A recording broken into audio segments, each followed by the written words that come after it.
तो यहाँ पे दोस्तों रीट से जुड़ा हुआ एक अपडेट निकल के आ रहा है। जैसा कि सबको पता है कि राजस्थान में अगर आपको शिक्षक बनना है तो राजस्थान शिक्षक पात्रता परीक्षा से आपको गुजरना होता है, जिसमें लेवल 1 और लेवल 2 होता है। यहाँ पे ब्रिज कोर्स क्या है और यहाँ पे जो बीएड वालों को लेवल 1 में लाने की बात हो रही है उस पर क्या यहाँ पे खबर निकल के आ रही है। और इंटीग्रेटेड कोर्स देखिए यहाँ पे लिखा है ना, इंटीग्रेटेड बीएड एमएड।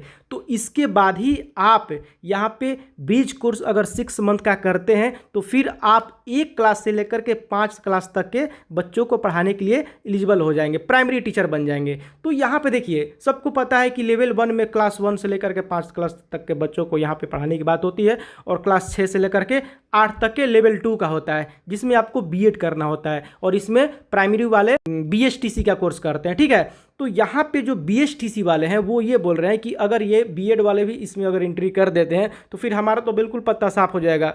और इस तरह की बातें हो रही है, तो दोनों तरफ से अपनी अपनी बात रखी गई है। फिलहाल कोर्ट में मामला है।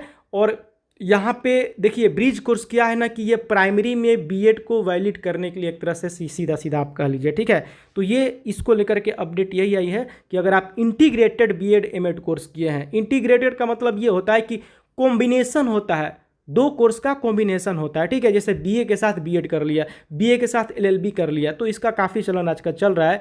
बीबीए के साथ एमबीए, ये बीएड के साथ एमएड अगर आपने कर लिया तो 1 साल आपका बच भी जाता है और आपका दोनों कोर्स पूरा हो जाता है। ठीक है, कम पैसे भी लगते हैं। तो अगर आपने इंटीग्रेटेड बीएड एमएड कोर्स किया है और 6 मंथ का ब्रिज कोर्स किया है 2 साल के अपॉइंटमेंट के साथ, मतलब प्राइमरी टीचर में नियुक्ति के साथ, तो आप एलिजिबल हो जाएंगे। इस तरह की बातें कही जा रही है। अब यहाँ पे देखिए जो लेवल 1 लेवल 2 की बातें हो रही है कि जिसमें बीएड वालों को वैल्यू दिया जाए, वो बातें देखिए अभी कोर्ट में है। ठीक है, अभी कोर्ट का पूरी तरह से कोई निर्णय सामने नहीं आया है। अब देखते हैं क्या आता है। अगर कोई भी आएगी बात तो हम आपको बताने का प्रयास करेंगे। आपको क्या लगता है दोस्तों, आप कमेंट बॉक्स में बताइएगा कि बीएड वालों को क्या इसमें देना चाहिए लेवल 1 में, कि क्या करना चाहिए। जो कुछ भी है आप हमें अपडेट दे सकते हैं। और चलिए यहाँ पे कट ऑफ के लेकर के थोड़ा बातें कर लेते हैं।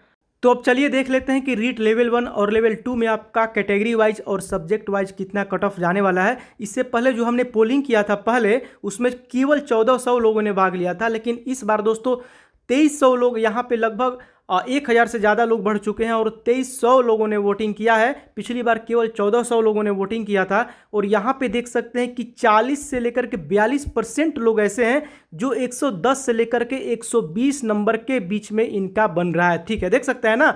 और यहाँ पे 130 से 40 के बीच में 10% लोग हैं, और यहाँ पे 125 से लेकर के 130 के बीच में 15% लोग हैं। तो लेकिन यहाँ पे चूंकि इसमें ज़्यादा संख्या है 110 से लेकर के 120 के बीच में, इसलिए हम थोड़ा सा इसे ऊपर के लेवल में जाएंगे। और 120 से 25 के बीच में 23% लोग हैं। तो हम ये कह सकते हैं कि आपका सेंटर पॉइंट 120 या 125 रहने वाला है, इससे कम में दोस्तों नहीं जाएगा। ठीक है, कम से कम जनरल का 125 किसी भी कैटेगरी में ले लें, कम से कम आपको इतना तो लाना ही पड़ेगा। इससे कम में तो चांस नहीं है। कम से कम 125 आपका होना चाहिए, क्योंकि इससे ऊपर वाले भी कम नहीं है। और यहाँ पे हमने पिछले भी वीडियो में बताया था सब्जेक्ट वाइज और कैटेगरी वाइज कितना कट ऑफ जाएगा, उस पर फुल डिस्कस करके एक वीडियो बनाया है, चाहे तो आप जा करके देख सकते हैं।